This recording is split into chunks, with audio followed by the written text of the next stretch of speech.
Vous connaissez tous les haies. En général, on pense aux haies de monoculture, c'est-à-dire des haies composées d'une seule essence de plante, par exemple une haie de thuya, une haie de cyprès ou une haie de laurier. Ce sont des haies qui ont l'avantage de border le terrain, de clôturer le jardin.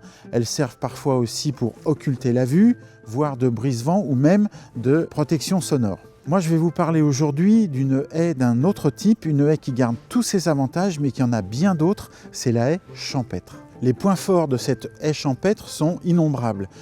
Comme elle est composée de différentes essences, différentes espèces, différentes variétés, vous allez avoir des floraisons. C'est une haie qui va apporter de la couleur au jardin. Il y aura des floraisons différentes en fonction des périodes, de l'année, des saisons. Qui dit fleurs, qui dit aussi parfum, c'est donc une haie qui va sentir bon, par exemple avec le lilas. C'est une haie qui va fructifier, des petits fruits qui peuvent servir aussi bien pour les oiseaux, mais des fruits qu'on va consommer nous, comme les nèfles ou des prunes. C'est une haie qui va servir d'abri à la faune et à la microfaune. Elle va être mellifère, c'est-à-dire qu'elle va attirer les pollinisateurs, ce qui est particulièrement intéressant si on a un potager par exemple. Il va y avoir aussi donc des arbustes différents, donc différents volumes. Ça donnera un aspect beaucoup plus naturel à la haie. En fait, en résumé, on peut dire que c'est une haie qui est plus évolutive. C'est une haie qui est plus résistante aux maladies parce que ce n'est pas de la monoculture et c'est une haie qui sera plus adaptée au réchauffement climatique. Cette haie va retenir l'eau, elle va créer un microclimat, elle va enrichir le sol, elle va servir de refuge, d'abri. Elle va aussi embellir le paysage, elle va apporter du bien-être aux jardiniers et aux jardins. Quelles sont les essences qui vont composer cette haie champêtre ? Eh bien, il va falloir prendre des essences qui sont adaptées à votre région, à votre climat, qui sont adaptées à la nature de votre sol et à l'exposition de cette haie.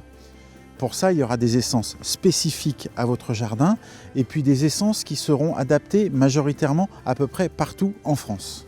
Et vous allez choisir de préférence des arbres jeunes, des arbres d'1 an, 2 ans maximum, pour qu'ils se reprennent avec force et que votre haie se mette à pousser rapidement.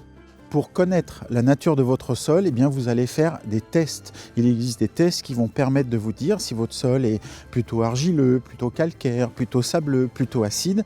Grâce à ça, vous déterminerez vraiment les arbustes qui sont adaptés à votre jardin. Ce test du sol est vraiment primordial. Vous devez le faire avant de commencer à réfléchir et vous faire conseiller sur les essences qui vont composer votre haie. Ça va vraiment déterminer la plantation et la réussite de cette haie. Et puis ensuite, une fois que votre sol sera testé, inspirez-vous aussi de ce que vous voyez localement. Vous voyez chez des voisins ou dans les kilomètres environnants pour vous rendre compte du genre de plantes et d'espèces qui réussissent bien.